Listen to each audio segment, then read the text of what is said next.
Once again, thank you all, brothers and sisters. Our today's subject is the power of thought. In fact, it is in continuation with yesterday's subject, because it is part of real education that is to be imparted. Every child is to be educated from childhood into this subject. The parents are to be educated into this subject to become real parents, because parents with positive thought produce positive children, and parents with negative thoughts produce negative children, and the two types of children are left into the world to conduct their own negative and positive experiments with life, which affect not only themselves but also the society in the negative and positive way, because the society is only made up of individuals. The word society is only an abstract term used, the truth of which exists only in individuals and no collective entity. So, if the power of thought were to be taught to students in the schools, and if the students are trained as to how to direct their thought, how to transform their own negative thoughts into positive thoughts, then they will be able to produce positive thought currents in the world. These thought currents will affect their children and their neighbors. The Indian scriptures speak of three implements of the human being: thought, word, and deed. So, mind produces thoughts, the tongue produces word, and the hands produce the work we do in this world. These three are called the internal implements of the human being. The other implements or instruments are external. For example, this is external, and the speech we speak is internal. So, the three internal implements are to be properly understood in relation with ourselves. In what way we are related to them, and under what circumstances they condition our existence, under what circumstances we are having a mastery over them. So there are two possibilities. The one is our capability to use these instruments. It is the positive use of the instruments. The second thing is these instruments conditioning our existence. When we are not the master, but we are the slave of the instrument. This is the negative way of applying.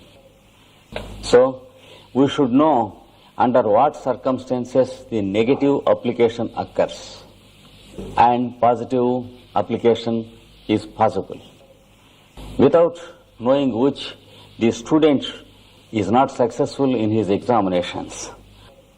We ask him to read the lessons and remember them, to reproduce in the examinations, because we are still in the false way of understanding education.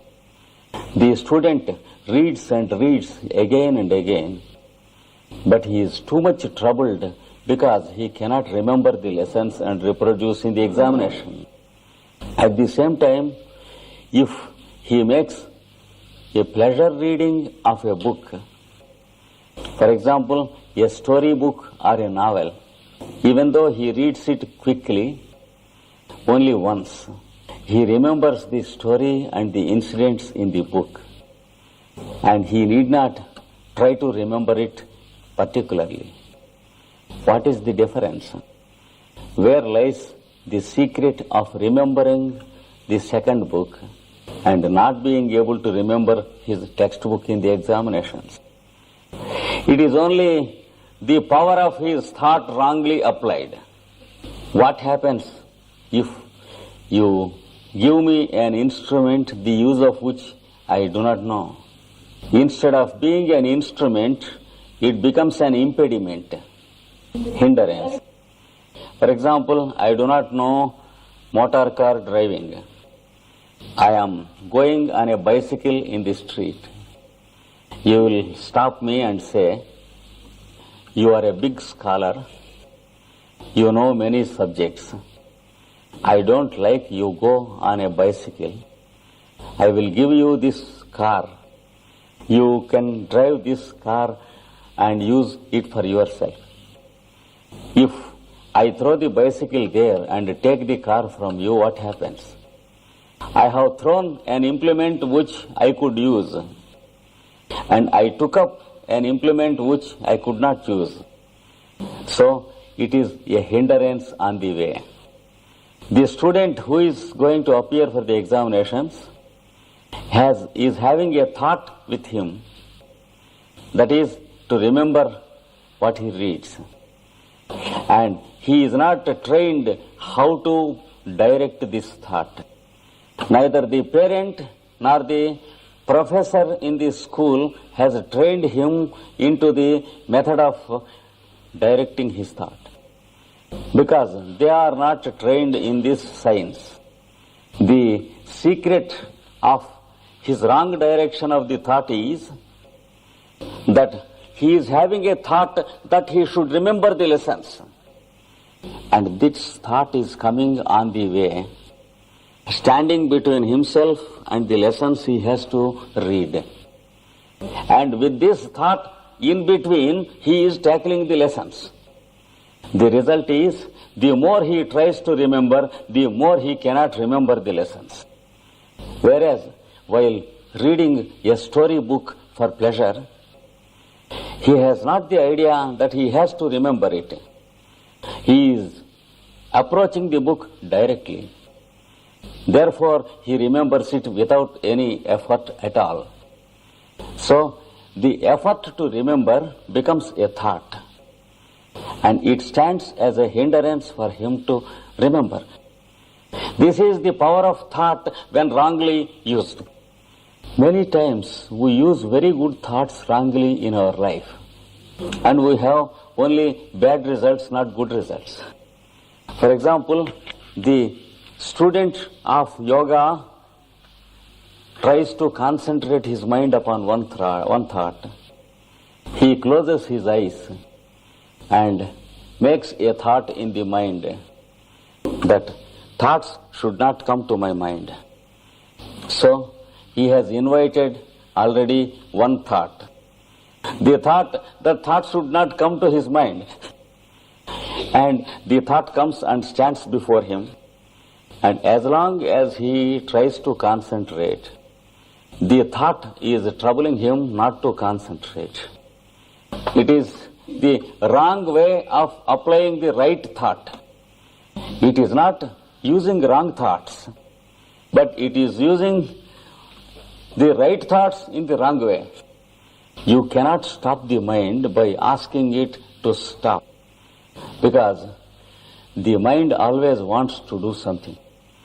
By nature, it is movement and it is activity, and if you ask it to stop, it also asks you to stop. About the mind, there is a strange story in India. In the ancient days, there was a king who was having everything in plenty except common sense. And some people have trained a dog to speak human language and brought the dog to the court of the king. And they said, this dog speaks human language. Therefore, it is as great as a human being. The king was very fond of hunting, so he wanted to purchase the dog for hunting. He said, how much it costs? They said, 10 million Dutch marks. He paid and purchased the dog, and he took the dog to the forest for hunting. There was a pig going in the forest. He called the dog and said, "You go and hunt." The dog said, "You go and hunt." The dog knows nothing but imitating whatever we speak. That is how it was trained. Then the king got angry. He said, "I command you go." The dog said, "I command you go." The king said, "Do you know who I am?" The dog said, "Do you know who I am?" The king understood that he was a fool to purchase the dog, but it was too late. So this is the story of the yogic student trying to concentrate his mind. He should never try to concentrate his mind. He should know what to do to make the mind concentrate. The mind is a very trickish fellow, and you must be a more trickish fellow to deceive the mind. This is possible only when you know how thought can be directed. The mind knows to do something, to think something. It never knows how to keep quiet. If you ask the fellow to sit silent for 5 minutes, it is very, very difficult for the fellow. There is another little story which makes us understand how to tackle it. There was an occult student who approached a great Swamiji in the forest and said, "I want a mantram from you which gives me the capability of getting everything done in this world." And the Swamiji said, "There is one mantram. If you meditate for 20 days, a giant will be there before you, and he will do within a second whatever you order him to do. But the trouble with him is, if you do not suggest to him any work, he will kill you and eat you. You should be able to go on suggesting something to him to do. Therefore, it is dangerous to do that mantra." Then he said, No, I can manage with it. Please give me Swamiji." Then the Swamiji said, "On your own responsibility, I will give you." And he gave him the mantra. He has meditated for 20 days, and on the morning of 21st day, there was a big giant before him, standing before him and said, "I am here. Tell me something, some work." He said, "Bring me some water." He said, "Here is water." Immediately he created water and a glass and gave it. He said, "Give me some meals to eat." The giant immediately created meals and gave it to him. And then he said, "Bring me the big pot which was there in my garden." Then he said, "Here is your pot." Then the fellow grew nervous, and he said, "You take that building and place it there." And the giant said, "Now the building is no more there, it is there." And he said, "You remove this mountain and place it there." The giant did not move from his place. But he said, "The mountain is no more here, it is there." It was like that. And the fellow grew nervous and anxious. He was thinking what work he should entrust to the giant. The giant opened his mouth and said, "I eat you." And the fellow began to run. The giant was running after him. And the fellow ran and fell upon the feet of the Swamiji and said, "Cancel this mantra. Take away this fellow, I cannot bear him." Then the Swamiji said, "I know only the mantra, I don't know how to cancel it. And there is my Guru in the forests. You run to my Guru, he knows how to cancel it." And the fellow ran to the Guru and suddenly fell upon the feet of his Guru in the forest. And he was gasping and panting. And the Guru said, "Don't be afraid. What do you mean?" He said, "The giant." The Guru said, "The giant never approaches the place where I am sitting. Don't worry, tell me, what do you want?"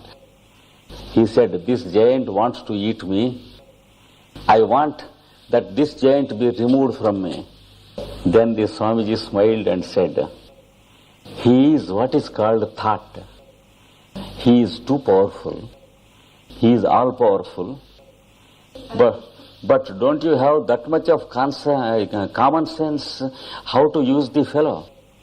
Then the fellow said, "He will eat me if I do not show him some work." Then the Swamiji said, "You are lacking in common sense.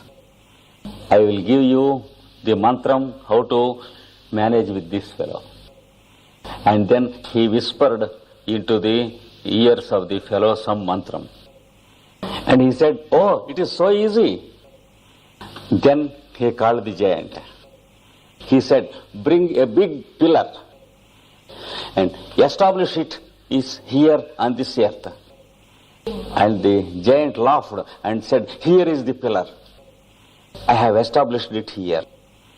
Then tell me what to do." Then he said, "Climb up the pillar." The giant climbed up. And what next, he said. Then he said, "Come down. Go up, come down. Be doing this until I call you once again for some other work." Was ist so lange, bis genug wird für eine andere Arbeit? So, the giant is going up and down the pillar until today. So, we should know how to manage with the fellow. Otherwise, our thoughts will eat us. We should know the power of thought, and we should also know how to manage with it. First of all, we should understand the secret that we should never ask the mind to keep quiet or stop. You should be able to ask the fellow to do something and go on doing it until he disappears. So, you should give some work to the mind. Never close your eyes and ask your mind to concentrate upon something. You should be able to suggest some work to the mind which makes the mind disappear until you call him again. What is that work? The yoga students are always anxious about it. For 10 years, they practice concentration, but the mind is not concentrated at a point. That's why the real masters of yoga prescribe us a specific process to the mind. They say, close your eyes and observe your own respiration. Observe how your lungs move. Observe how the air is coming in and going out. Then this fellow mind begins to observe it. Then within a few weeks, the most unbelievable thing happens. Mind exists in the brain and respiration exists here. When you ask the mind fellow to observe the movements of the respiration, the mind has to come down to the heart region. And the moment the mind is successful in coming to the lungs and the heart, it disappears. That is what you, yoga student, wants. The mind should disappear